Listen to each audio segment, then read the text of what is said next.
그럼 단장님은 관리자가 설계사를 성장시킬 수 있다고 생각하세요? 저는 그 성장시킬 수는 없다고 생각해요. 왜냐면 제가 가지고 있는 지론은 설계사의 퀄리티는 뽑을 때 이미 정해져 있어. 근데 관리자는 그러니까 성장은 가능한데 비약적인 성장이 아니라 도태되지 않게끔 하는 거야. 가지고 있는 능력이. 그래서 뽑을 때 사실 거의 7할 정도 첫인상처럼 정해져 있고 설계사 역량은 그러니까 30%를 약간 성장시킬 수 있긴 한데 더 중요한 거는 교육을 계속하고 코칭하고 동기부여하는 이유는 이 설계사가 매너리즘에 빠지거나 도태되지 않게끔 이거를 계속 이제 부여해주는 게 오히려 더 합리적이지 막 뽑아가지고 내가 성장을 시켜가지고 막 무슨 애야? 그게 안 된다 이거죠. 아 그러면 이거죠. 뽑히는 설계사 입장에서는 내 한계가 정해져 있다는 거죠. 한계가 정해져 있는데 대부분은 이거죠. 설계사가 어떤 조직이나 환경을 만나냐에 따라서 자기가 가지고 있는 것도 다 못 써. 그러니까 생각보다 보험회사에는 내가 일하는데 방해하는 요소가 너무 많아요. 근데 관리자의 진짜 본분은 그 방해 요소들을 적극적으로 제거해 주는 거지.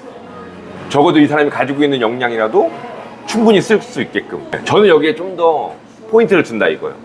내가 무슨 잘나가지고 무슨 간디도 아니고 공자도 아닌데 막 교육을 시켜가지고 이걸 해준다기보다는 이 사람이 원래 할 수 있는 기질이 있는데 이 기질을 조금 더 적재적소에 맞게끔 해주고 그거를 잘 활용하게끔 하고 이 주변에 이 사람을 방해하는 이 거지 같은 인자들을 계속 제거해주는 거, 일을 집중할 수 있게 해주는 게 오히려 이제 관리자다 이거지. 그러니까 보험회사에 관리자라는 표현을 쓰는 이유가 있다 이거예요. 스승자가 아니라. 저는 이제 그렇게 생각해요. 이제 한편으로는 무슨 생각으로 이해가 되냐면 잘못 해석을 하면 매출을 50 하는 사람이 200을 못한다 소리로 해석될 수도 있는데 다시 지금 단장님 얘기를 돌이켜서 생각을 해보니까 무슨 생각이 드냐면 누구나 200은 할 수 있어. 근데 이런 거죠. 200을 할 수 있는 역량은 사실은 보험 쪽에서는 누구나 다 가지고 있는데 이게 어떤 환경을 만나느냐에 따라서 이제 이걸 제거해주는 사람에 따라서 할 수도 있고 못할 수도 있고.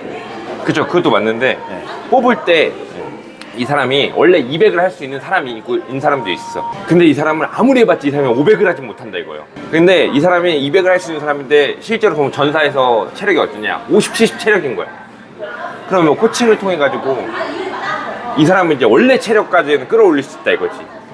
근데 이게 저는 막 이 사람들을 막 동기부여하거나 이거보다도 이 사람들이 제대로 일을 못하고 있었다라면 그 방해 요소들 0점 조절이 잘 안 된 거를 올바로 바로 잡아가지고 제대로 할 수 있게끔 이제 그런다는 거죠. 그러니까 저희에 그런 사람들 많아요. DB 영업을 하라고 왔는데 저희 와서 지인 소개 영업을 해. DB 영업을 할 때는 매출이 뭐 70, 50 정도였는데 지인 영업을 해서 150을 뚫어.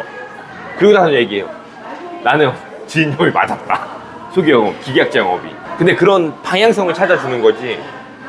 지인 영업을 아예 못하고 막 경기 일으키고 막 소름 돋던 사람들이 갑자기 나의 뭐 지인 영업 코칭을 통해 가지고 갑자기 200, 300을 한다? 이건 이제 불가능하고 거짓이다 이거지. 왜냐면 이게 자칫 잘못 들으면 매출이 저생산에 들어간다 그러면 그 사람들은 아 나는 100도 못하고 150도 할 수 없는 사람처럼 들릴 수도 있거든. 근데 통상 우리가 CIS 직무 설명에서 뽑았다. 단장님이나 내정도가 뽑았다 치면 원래는 100 정도 할 수 있는 사람은 뽑을 거라고. 내가 컨트롤할 수 있는 건 100까지야 관리자가. 근데 200을 가려면 자가 발전이 이루어져야 돼요. 누가 해주는 게 아니라. 그럼 자가 발전은 어떻게 해야 되나 이거지.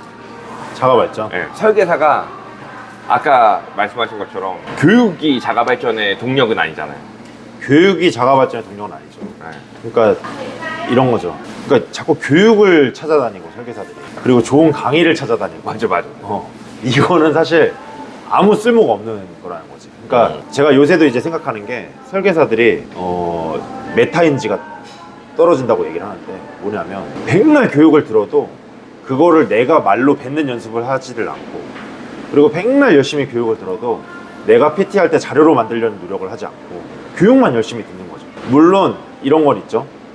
똑같은 교육을 10번, 20번, 30번, 100번 듣다 보면은 이제 세뇌가 돼서 내가 모르던 것도 말로 구현할 수 있는 현상이 오게 되긴 하는데 그건 이제 정말 세뇌고 그리고 이제 성인 교육에서는 의미가 없는 일이라는 거죠. 그러니까 성인 학습에서는 저는 어떻게 생각을 하냐면 내가 스스로 동기부여하고 내가 공부를 하고 내가 자료를 만들어야 되는데 아까 단장님도 얘기하신 것처럼 어느 정도 단계까지는 관리자가 방해 요소를 제거해주거나 교육을 통해서 만들어줄 수 있지만 그 단계에서 더 나아가기 위해서는 본인 스스로의 고민이 있어야 되는 거고 본인 스스로 어떻게 움직여야 되는지에 대한 어떤 고민들을 해봐야 되는 거죠. 그러니까 아침에도 얘기했던 것처럼 고객한테 PT해야 할 장표 3장도 본인이 안 만드는데 늘겠냐 이거지. 말이 늘지 않죠. 근데 누군가는 또 이런 얘기 하겠죠. 막 관리자가 교육을 안 해줬어. 그럼 자가 발전을 하기 위해서 네. 액션 플랜은 뭐예요? 그러면 설계사 입장에서 그러니까 뭘 해야 돼? 최근에 고민해봤던 건 내 성과에 대한 반성이 없어. 내 성과에 대한 반성이 없어. 근데 그 내 성과에 대한 반성도 자꾸 이게 피동적으로 바뀌니까 뭘 얘기하냐면 인스타나 블로그나 카페나 이런 데서 보면서 내 성과에 대한 반성도 관리자가 해줘야 된다고 생각을 하는 거야. 근데 그렇게 해서는 발전이 안 이루어진다는 거죠.